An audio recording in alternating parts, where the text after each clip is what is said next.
Esse é o terceiro encontro do ciclo de debates Cadernos do Fórum 2010. E nosso tema hoje é inovação como política de Estado.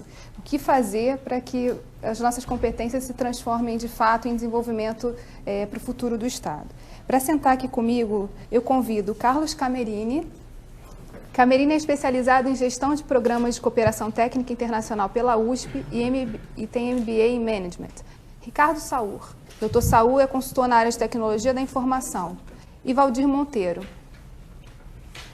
Valdir Monteiro é diretor de recursos humanos da ThyssenKrupp SA Siderúrgica do Atlântico. Como o debate que nós fizemos antes desse terceiro dia foi educação, e a gente viu no projeto dos cadernos como uma continuidade, né, falar de educação, empreendedorismo e depois de inovação, que a educação que existe um desafio para os professores, para quem ensina e para quem aprende, de como transformar tudo que está sendo dado nas escolas em competências e aí para entrar no mercado de trabalho. A demanda por mão de obra é gigantesca, o Rio de Janeiro está numa fase assim, virtuosa e o nosso maior desafio é transformar isso numa conquista permanente.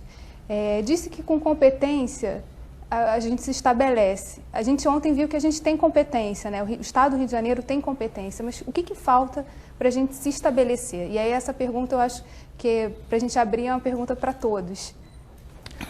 Eu acho que falta vontade nas pessoas de darem um passo além. A nossa base educacional, ela não motiva, aparentemente, principalmente a população de mais baixa renda, para o crescimento, né? Então, eu acho que teríamos que, como sempre se falou no Brasil, ter um esforço grande na base para conseguir motivar as pessoas para fazer um treinamento de especialização. Isso eu estou falando aí no emprego mais a nível técnico. Uhum. Existe também uma outra oportunidade que vem atrelada a esses movimentos, que é o desenvolvimento tecnológico, a inovação, né? Entendendo a inovação como aquilo que sai de um instituto de pesquisa e acaba indo para o mercado. Que são empresas de pequeno e médio porte, de base tecnológica, que aí geram empregos de alto valor agregado, tá certo? A gente tem discutido muito a competitividade da indústria brasileira frente à indústria internacional, tem o pré-sal vindo aí e tal. E o que a gente percebe é que a empresa brasileira ela está perdendo competitividade, né? E por falta de tecnologia, certo? Por falta de capacidade de inovar. Nós estamos conseguindo fazer aqui produtos que, na verdade, são de trabalho braçal. Nós não estamos conseguindo fazer aqui produtos de alto conteúdo tecnológico.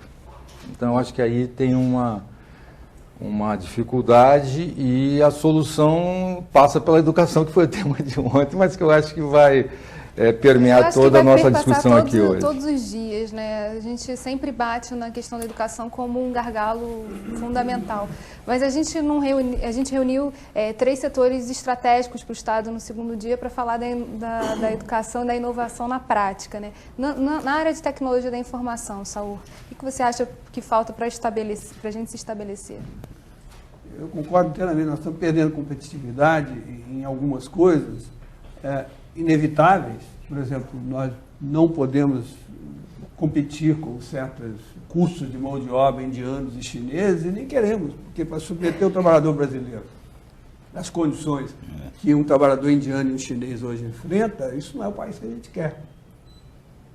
Agora, há outras áreas de competitividade que a gente pode trabalhar e não está trabalhando, e às vezes perdendo a oportunidade, não sabendo, uma vez chegado num ponto, continuar. Mais ou menos falta exatamente um pouco mais de inovação e tal. E aí? Como é que essa educação se torna uma solução? Né?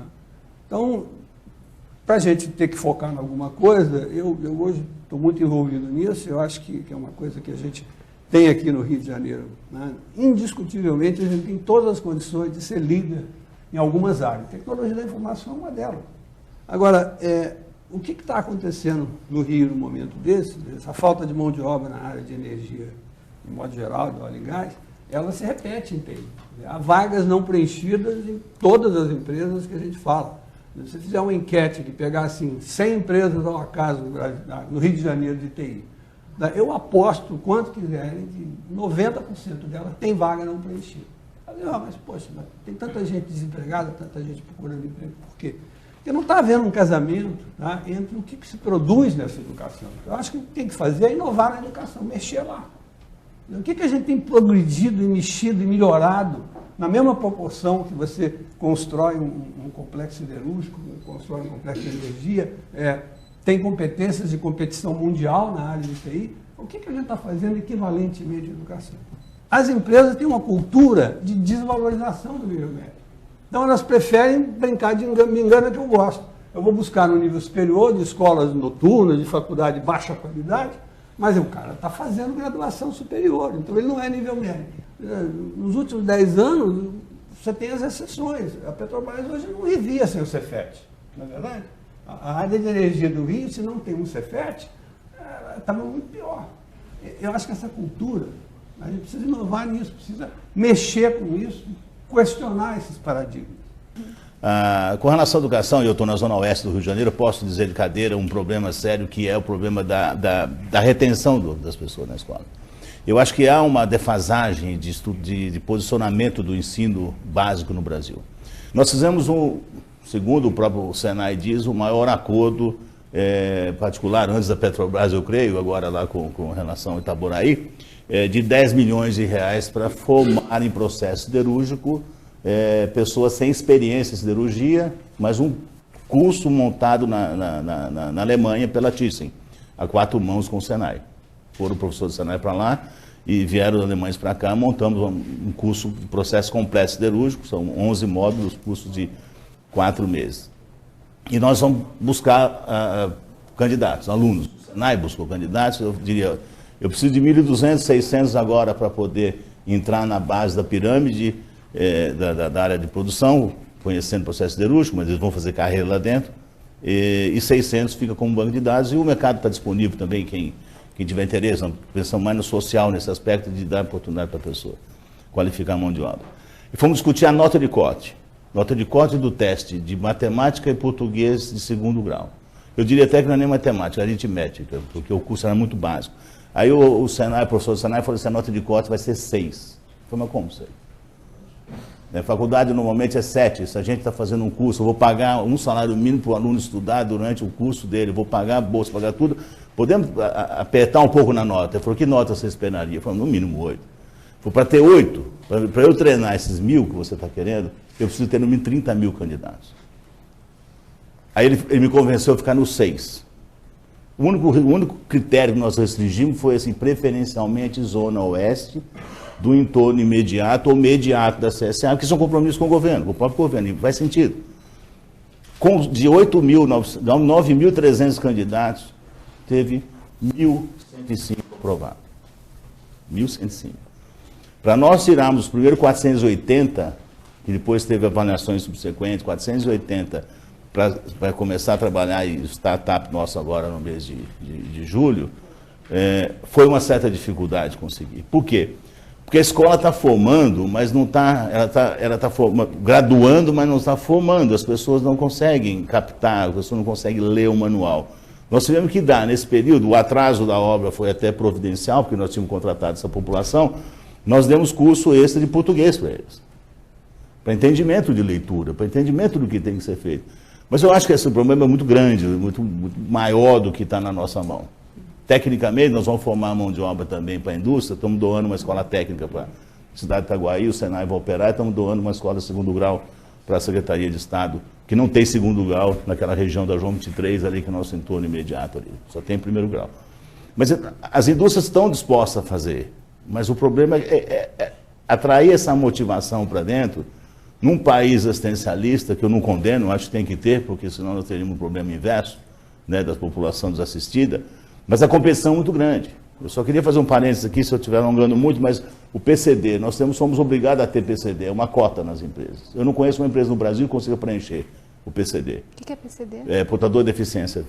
Esse pessoal ele não consegue preencher, porque existe uma competição ferrenha com relação... São 21 milhões de PCDs no Brasil. Nós temos 900 mil empregados só no Brasil. Você compete com a assistência que o governo dá para a família. Tem pai que tira o filho do emprego. Porque a lei também é uma lei obtusa. Na hora que ele se emprega e tem uma carteira assinada, ele pede assistência do governo. Mas se ele é demitido, ele não retorna automaticamente ao benefício. Ele tem que entrar no processo todo de novo também.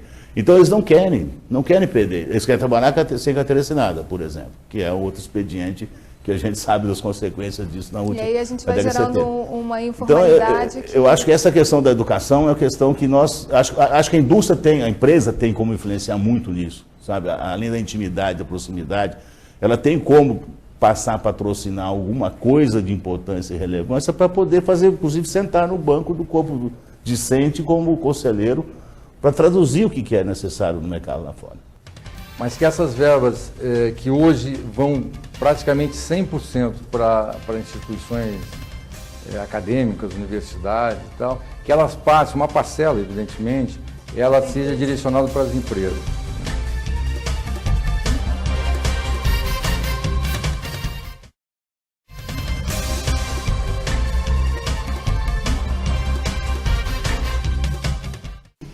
Acontece dentro da empresa, assim, porque a inovação ela acontece no chão da fábrica, ela acontece quando a tecnologia sai e vai para o mercado. Como reconhecer assim, o profissional que está ali na ponta inovando e fazendo diferente, fazendo melhor? Aí você tem duas bases muito bem definidas. Você tem, primeiro, a empresa tem um programa constante de aperfeiçoamento, colocar à disposição, como nós vamos ter biblioteca técnica e geral para as pessoas e estimular, a pessoa vai se candidatar a uma promoção em função do que ele participou, que ele respondeu dos testes teóricos, que ele mostra. Mas, por outro lado, o que tem que acontecer é uma qualidade de liderança à disposição dos empregados. Aí você mexe um pouco com a questão liderança. Se a liderança for uma liderança participativa, uma liderança que olha para o empregado e compreende que a pessoa, por mais humilde que seja, sempre tem algo de bom a nos passar, e que ninguém conhece melhor o trabalho que quem executa, ele descomprime o ambiente de trabalho. Ele permite que as pessoas tentem. E ele entende o erro como uma tentativa de acerto. Né? E, infelizmente, isso não é muito geral no Brasil. Você tem liderança hoje que são capatazes, as pessoas... É muito comum. A maior dificuldade que você tem em liderança na empresa é quando a pessoa sai do meio dos colegas. Todo mundo junto, toma cerveja à tarde, mesmo time de futebol, que é negócio todo. Aí você tem uma vaga. Se você não promove alguém de dentro, você está fazendo um trabalho contrário ao crescimento e oportunidade. Aí você usa um critério de seleção, às vezes até participativo, etc. Aí ele guinda a posição de líder. Ele começa a ficar, de uma certa forma, palavra muito pesada, mas assim, só para fixar o conceito, ele fica tirando. E a rejeição acontece, a ruptura. Então as pessoas se fecham. Então todo trabalhador que está insatisfeito, ele vai chutar algum cachorro. É lógico que não vai ser a mulher, os filhos, nem o cachorro dele em casa. Ele vai chutar o cachorro simbólico, que é o trabalho, que é a máquina, é sabotagem, é deixar passar, esse problema não é meu. Então, eu acho que nessa parte de formação, de conhecimento, das pessoas terem oportunidade, ter acesso... A ThyssenKrupp, embora seja siderúrgica, cirurgia é um segmento, a princípio, meio acadêmico, don't change é o grande lema da cirurgia, como é na mineração. Não, ao contrário, a ThyssenKrupp tem excelência. Ela tem um foco voltado para pesquisa, para desenvolvimento, e por isso tem muita respeitabilidade internacional. Porque nós deixamos as pessoas tentarem. Então, eu acho que descompressão do ambiente, porque você estimula. Você premia aquele que tem uma boa ideia de uma maneira não desqualificadora dos outros. Mas você faz com que a pessoa tenha importância, e nem sempre é monetário. O honorífico é mais importante para as pessoas, sabe? O reconhecimento é muito mais grato para contar para a esposa, contar para a família, que ele teve uma posição, um destaque na empresa. Eu acho que é simples assim, é preciso você ter liderança à disposição do trabalhador. E na questão da oportunidade, porque para o empreendedor, para o micro, pequeno empresário, visualizar uma oportunidade e atuar naquele segmento é fundamental, né?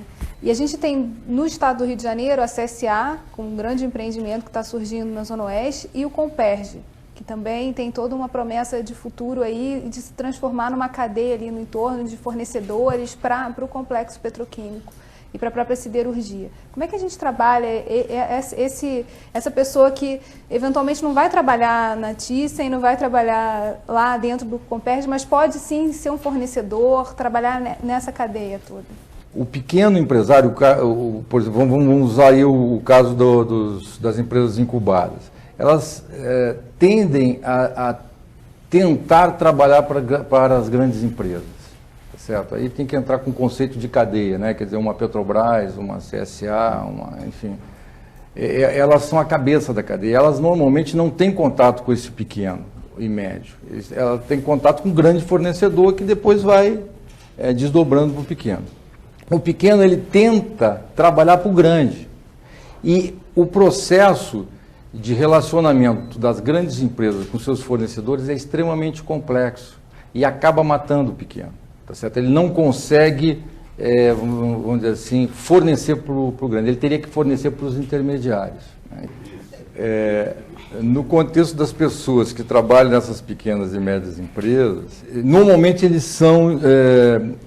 elas são pessoas de um grande conteúdo tecnológico e muito bem preparadas.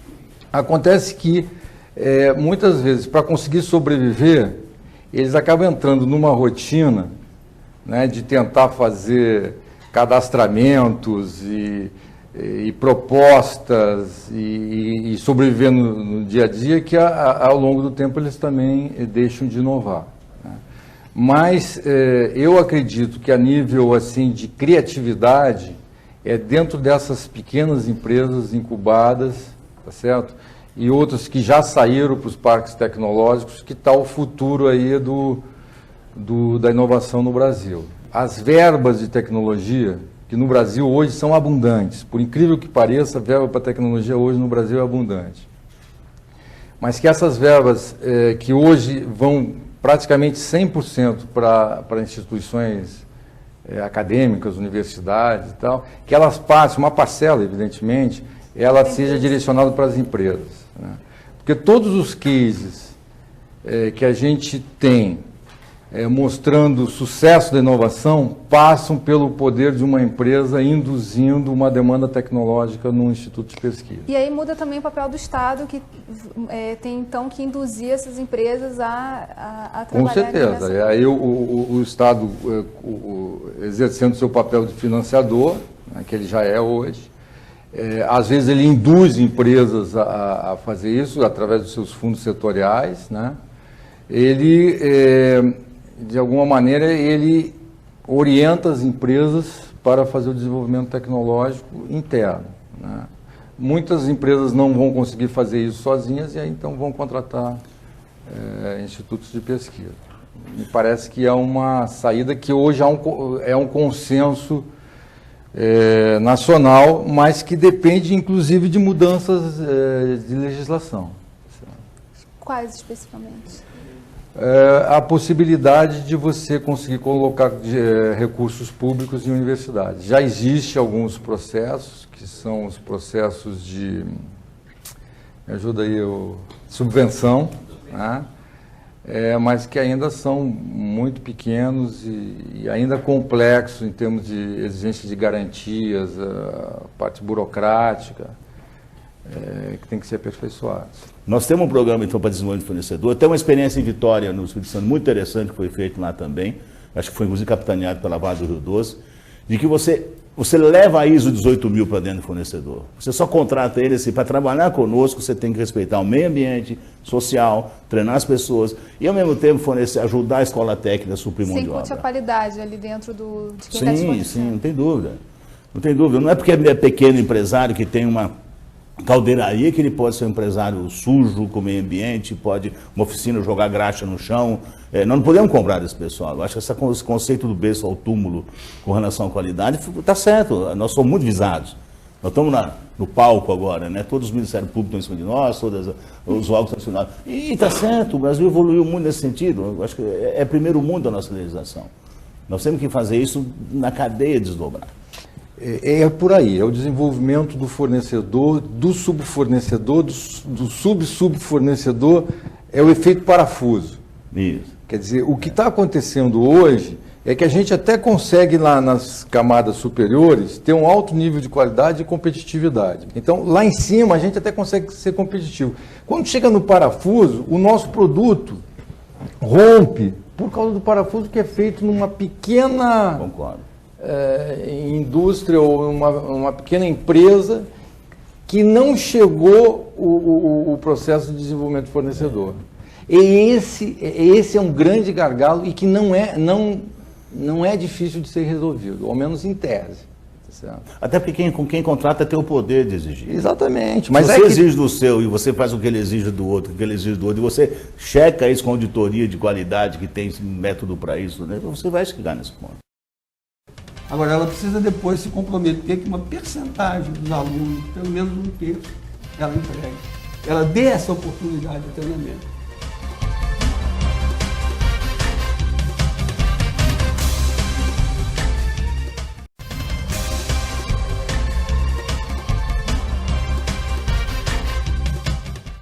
Saul, e o Programa Brasileiro de Software, como é que está? Nós temos um nível de software, de qualidade de software, que é absolutamente nível mundial. Ele não fica a dever nada a ninguém. Né? Pouca gente sabe, por exemplo, que existem 2 centros internacionais em Curitiba, com um tem mais de 500 pessoas, do HSBC e da Exxon. Não, mas são centros mundiais, não é para atender o HSBC, acho que nem está mais direito no Brasil, quase subiu, mas é para atender o mundo todo. Esse pessoal tem responsabilidade de software que roda no mundo todo. Você pega na área de telefonia, né? Hoje o Brasil é líder em teste de telefones e de software de telefone mundial. Quer dizer, isso não é à toa. Agora, o que é preciso fazer para manter e melhorar?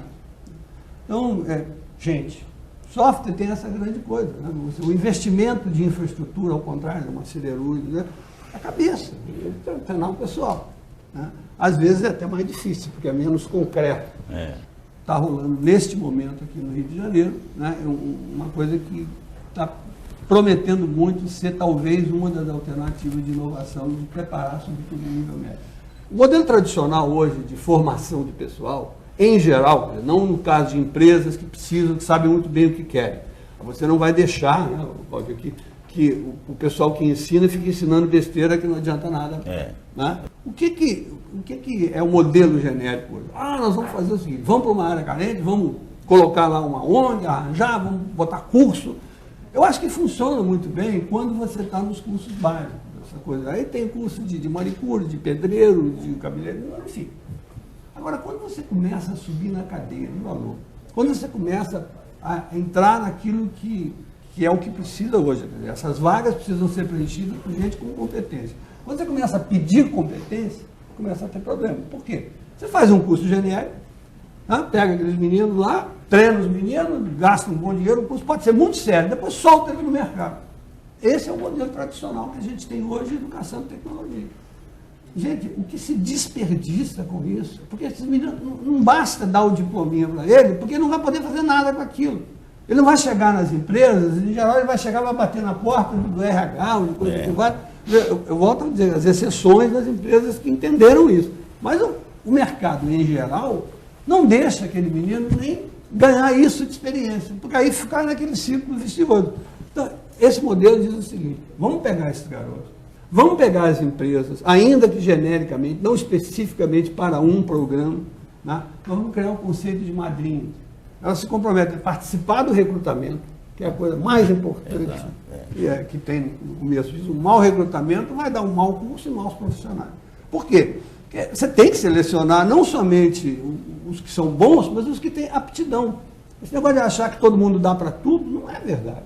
Ora, se a empresa participa disso desde o começo, participa da grade, do que está sendo ensinado e tal, o gasto que a gente tem, pega o dinheiro público, coloca isso, tá, no pagamento dos professores, das infraestruturas e tal, e faz com que a empresa acompanhe o aluno e se comprometa a troco disso. Olha como sai barato para uma empresa dessa. Ela só se envolve no recrutamento e no acompanhamento, não paga mais nada.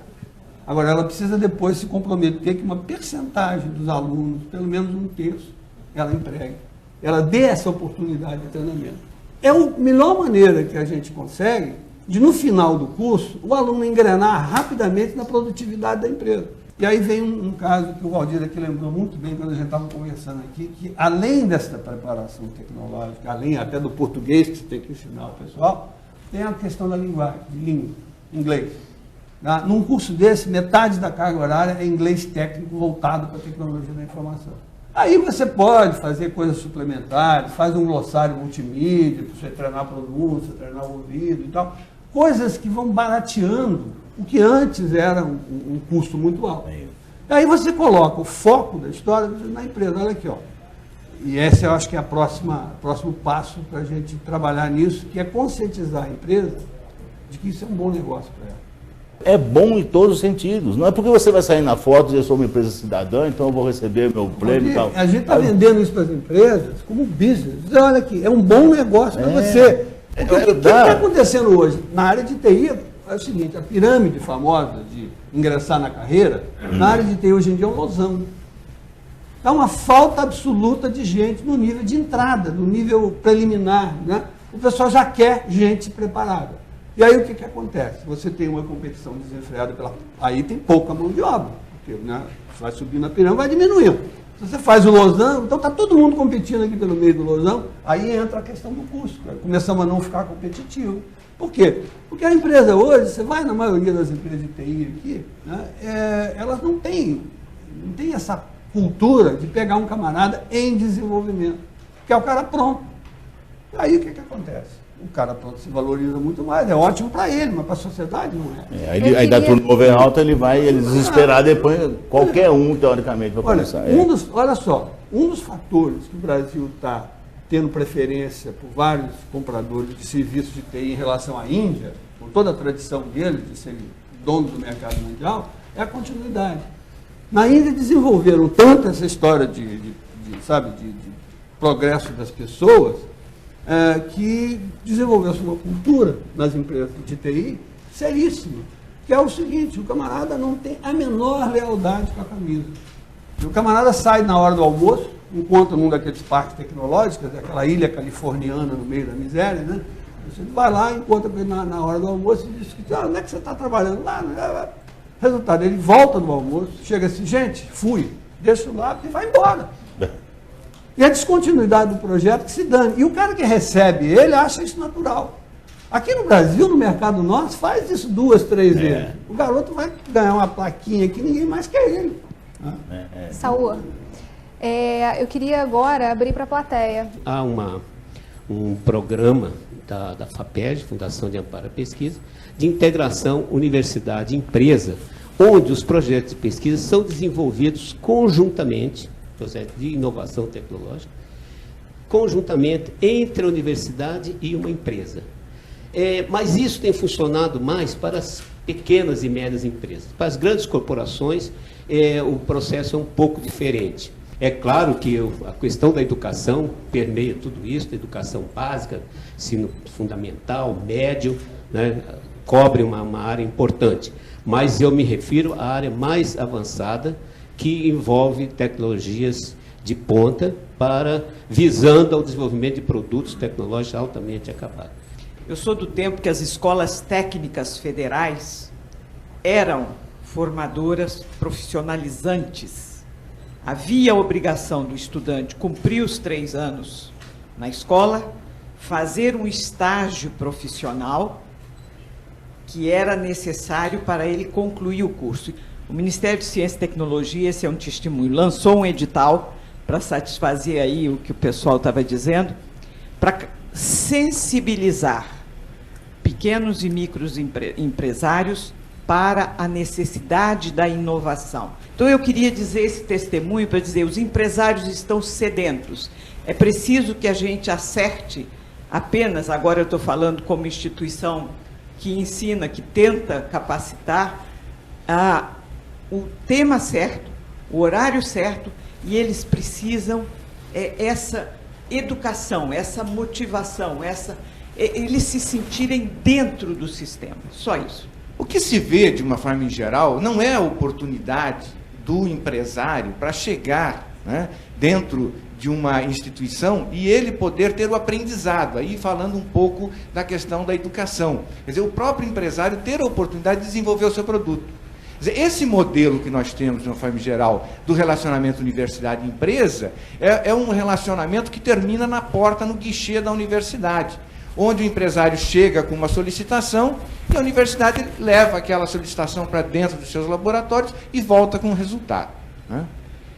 Então, nós precisamos mudar esse modelo. Quer dizer, quando a gente olha para o caso da incubadora e no sucesso dos projetos dessas incubadoras, a gente entende que isso tem que ser levado de uma forma diferenciada para os empresários todos, de uma forma geral, né? Eu tenho sempre falado muito da necessidade de nós termos não mais incubadoras de empresas, mas incubadoras de projetos.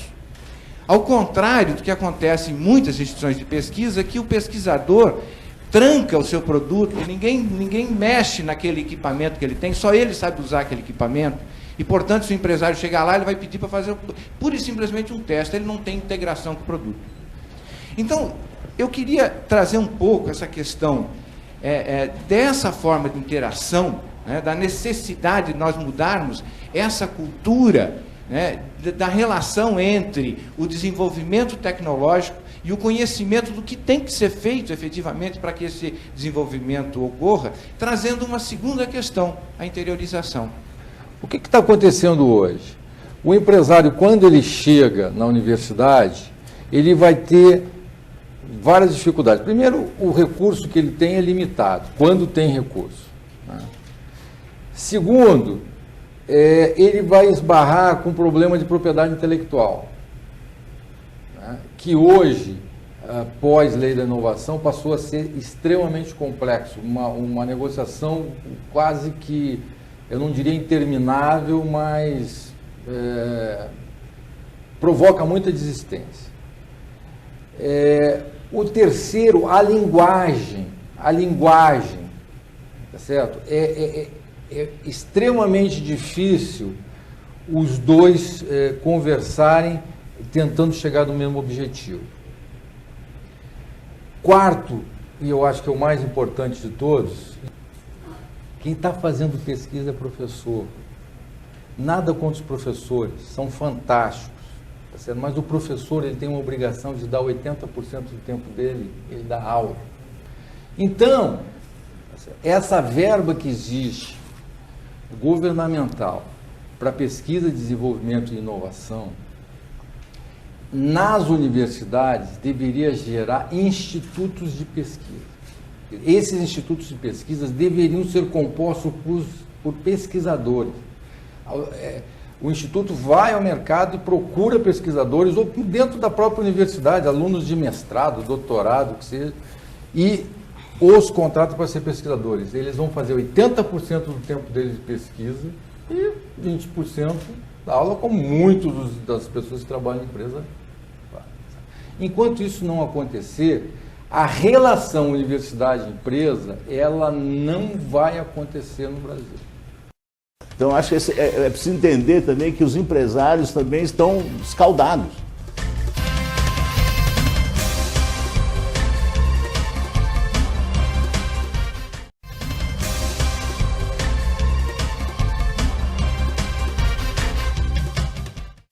É que a universidade é um arquipélago. São N ilhas que não tem pontes entre elas, não tem comunicação, não tem nada. E pior, eles são feudos. Cada feudo tem um senhor feudal. Você não entra na universidade sem conhecer o dono do feudo daquela ilha. E como a universidade, principalmente as federais, tá, elas são uma instituição fantástica para trabalhar, completamente livre. Se você quiser estudar a influência do rabo do camarão nas marés, tu estuda a vida inteira, não tem problema, tá? Se você quiser pesquisar o tempo todo, você pesquisa também, esse sócio, 80% com o professor, não. Se você gostar da aula, você dá 80% ou 100% de aula. Se não gostar, você dá 8 horas por semana e acabou. E aí você tem um problema que é o seguinte, dependendo da cabeça do senhor feudal, esse feudo está no século XVIII, XIX, XX, XXI e alguns quase no XXII. Quase no XXII, por exemplo, eu cito a COP, e não é a COP toda também, que a COP também é cheia de feudos. A COP, por exemplo, em mineração de dados, do professor Nelson Favila. A PUC, na parte de computação.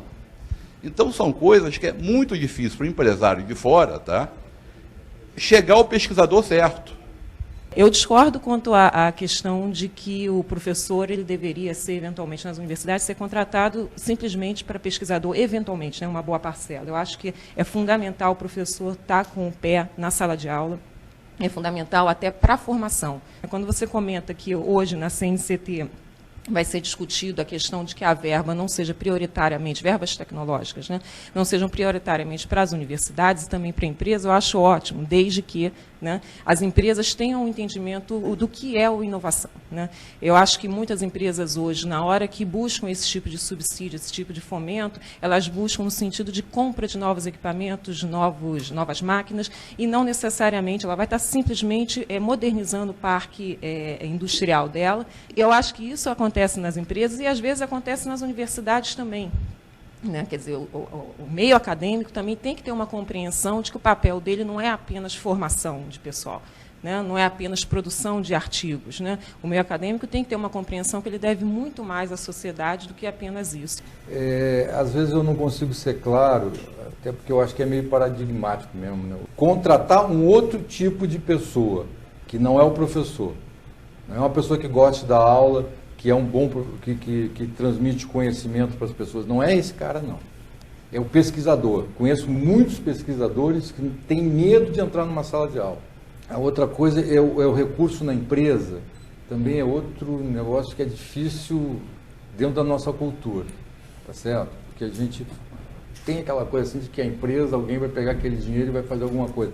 Olha, esse dinheiro na empresa para fazer tecnologia é um dinheiro de altíssimo risco. 80% desse recurso provavelmente não vai dar um resultado. Os outros 20% vão mudar o país. Se ele vai pegar e vai comprar uma máquina nova, pô, ainda bem, porque ao menos ele está aumentando a competitividade dele. Nós estamos perdendo competitividade dia a dia. Essa possível perda, ou por compra de tecnologia, ou por compra de equipamento mais adequado, ou até por um desperdício desse recurso, faz parte do processo. O fato que nós temos que pensar, quando fala em pesquisa via universidade, o domínio da propriedade, do conhecimento, ele tem que ser público depois que ele foi dominado. E empresário só tem negócio porque ele quer retorno do capital. Então, se você tiver dois competidores no mesmo segmento, com o mesmo produto, os dois se fecham.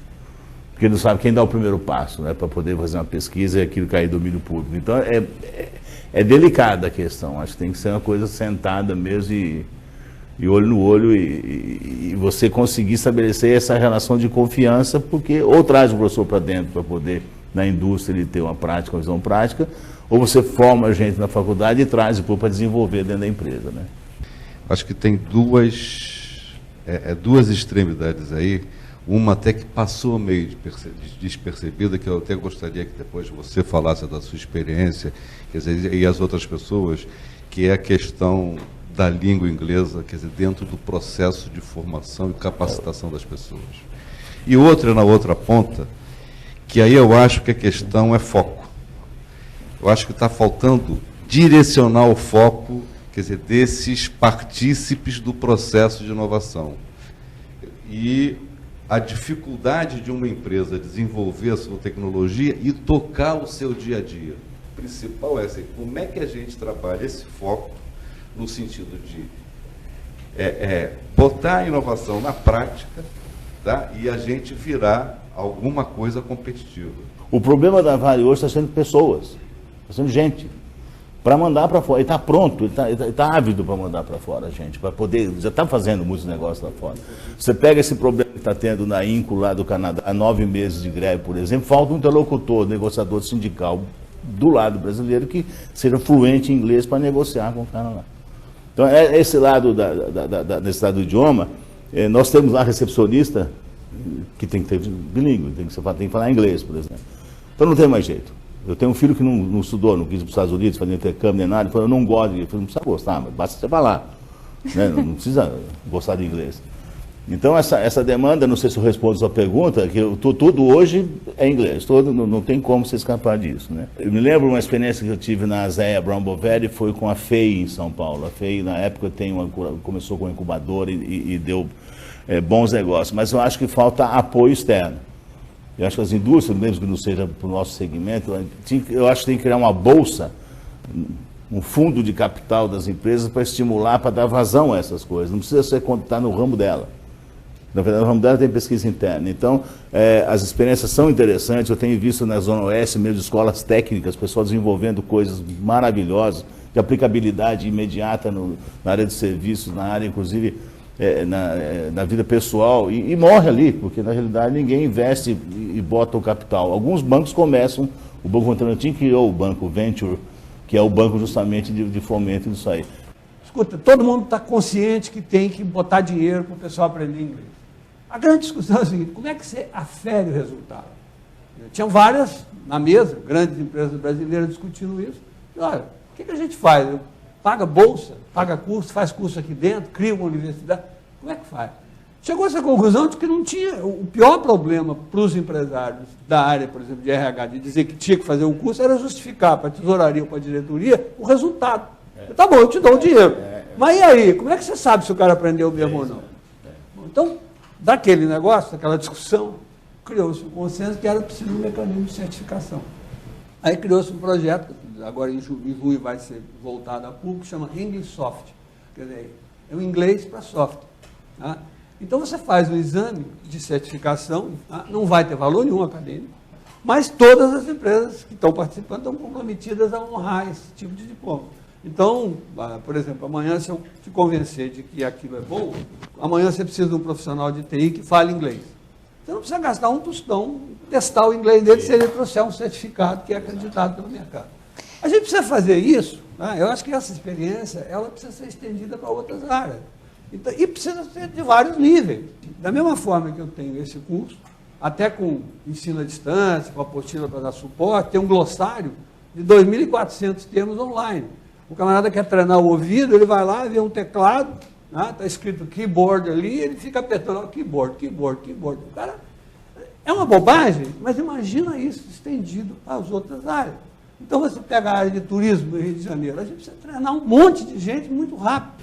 Esse percentual, no caso do Rio de Janeiro, os graduandos em ciência e tecnologia, no confronto com o total de graduandos, ele fica na faixa, ele oscila entre 11% e 13%, né? Que é efetivamente um número pífio, se nós pensarmos em inovação, sobretudo a tecnológica, né? Que decorre de ações nos campos da ciência e da tecnologia.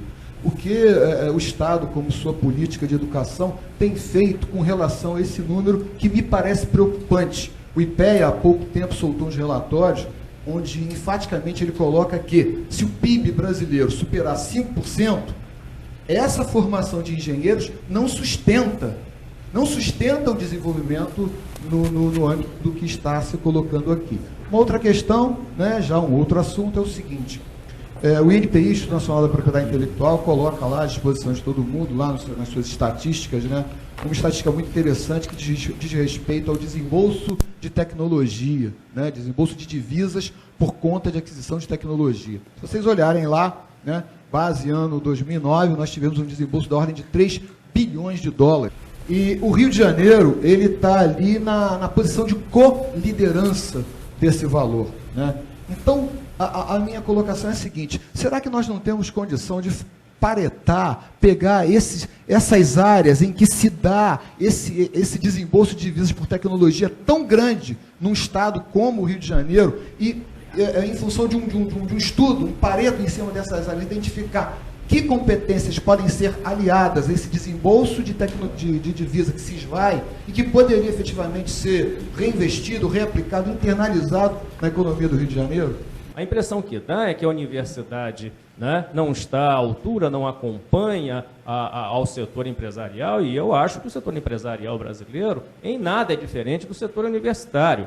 Nós tivemos por muito tempo um modelo absolutamente dependente do modelo estatal. Quer dizer, foi um Brasil que por muitos e muitos anos, todos, direto ou indiretamente, dependiam do modelo estatal.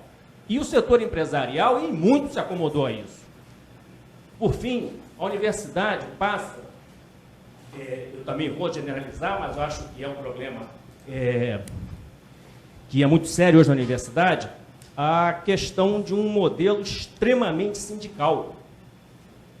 Esse problema da aproximação com o setor produtivo tem como uma grande barreira um embate, que é um falso dilema, mas é um dilema real na universidade hoje, que é esse modelo, como o colega da UFRJ falou, né, que é da lógica de alguns, que a universidade, por ser um ente público, né, estou falando das universidades públicas, tem que ser totalmente financiada por capital público para que ela não seja maculada pelos interesses de mercado. É preciso lembrar que nós vivemos um período do Brasil de espasmos de modelos políticos.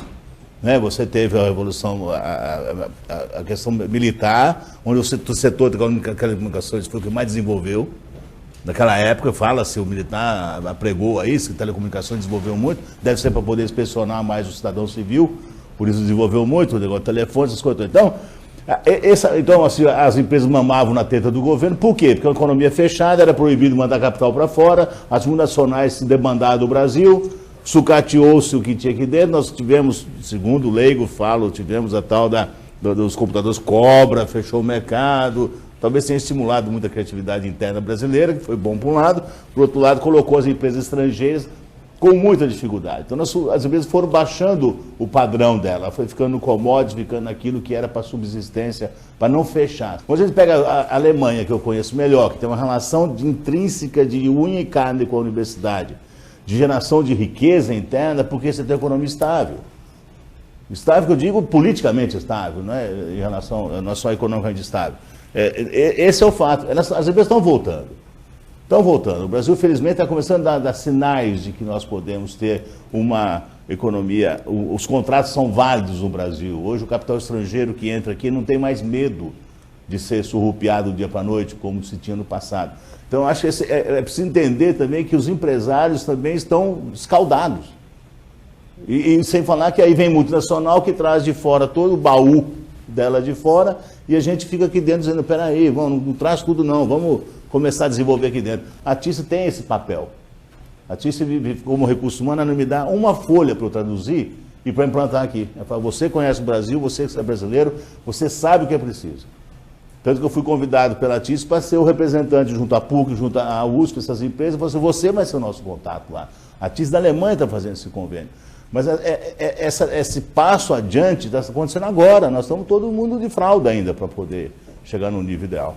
Olha, está muito legal, a gente está sintonizadíssimo na reclamação. Agora vamos sintonizar na ação. Toda essa crítica a gente já ouviu, mas como é que faz para mudar? Como é que faz para a universidade sair lá da torre e vir agir aqui na prática? Como é que a gente transforma inovação? Então é todo esse desafio aí que, como você mesmo disse, só é possível agora porque a gente tem uma visão, tem uma perspectiva de futuro que até bem pouco tempo não era tão colocada, né?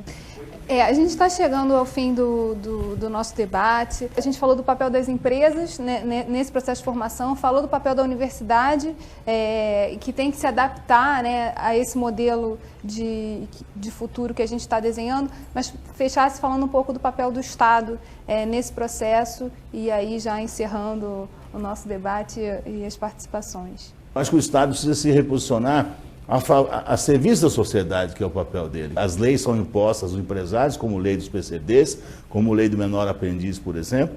As cotas, eu estou dizendo a questão das cotas, mas você não consegue sentar com a Secretaria Estadual de Salário e Emprego e dizer, prepare seu Cine para formar mão de obra PCD, porque nós estamos formando, eu não sou hipócrita de ir ao mercado procurar um PCD técnico eletrônico inglês fluente com experiência de 5 anos, não sou idiota a tal ponto de pensar isso. Mas nós estamos contratando 60 PCD, estão pagando custo cenário para eles se formarem como empregado nosso já, para depois alocar dentro da empresa. Então tem que fazer isso, porque a multa vem atrás e não tem nenhuma inteligência. Se eu não posso fazer, eu sou siderurgia, não posso ter PCD no alto forno, eu pagaria uma taxa para o governo que monta um centro de financiamento de readequação de área física de trabalho para o cadeirante, por exemplo. O governo banca isso. para as empresas com um fundo que ele coleta de quem não pode ter o número PCD que tem. Então, o Estado tem que se rever enquanto não apenas um Estado político, mas um Estado, de fato, de resultado. Vocês sabiam que a Prefeitura do Rio de Janeiro tem uma lei orgânica que proíbe, na prática, parcerias? Você se apresenta para a Prefeitura, olha, que eu estou com, vamos dizer, estou com 200 mil reais aqui para fazer um programa que precisa de 250 mil. Vocês põem 50, eu ponho 200. Vamos fazer essa parceria? Ah, não pode. Não pode por quê? Ou você é fornecedor ou você é fornecido. Então, ou você é uma ONG que pega os 250 para fazer, aí é muito mais difícil, ou então você é um fornecedor de dinheiro. Então, esses absurdos, vamos dizer assim, burocráticos e legais, eu acho que tem que se somar aos políticos para fazer uma redefinição do que a gente quer, né? E aí facilitar em vez de dificultar. Em relação ao governo, desburocratizar, desburocratizar, desburocratizar.